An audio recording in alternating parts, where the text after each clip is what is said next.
bila je to ena težka tekma, vedeli smo, kam gremo, kakšna ekipa nas le čaka. Teren je bil težek, ampak mislim, da bi pač bil enak za obe ekipe, tako da tle ne moramo iskati nekih izgovorov.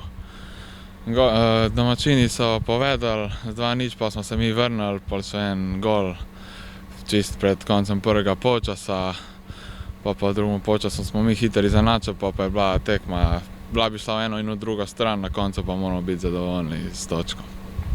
Omenil si že sam, da so naši nasprotniki povedli z 2:0 in s 3:2 ter tudi dobili tisti prvi polčas. Žan, kaj ti je rojilo po glavi v tistih trenutkih zaostanka?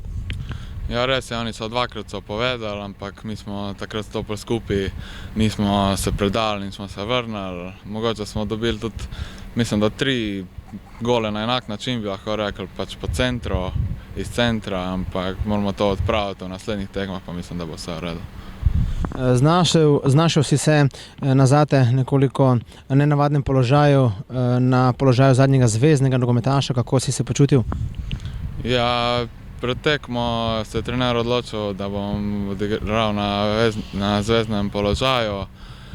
Če lahko ekipi pomagam na tem položaju, bom seveda to sprejel in upam, da sem upravičil zaupanje trenerja.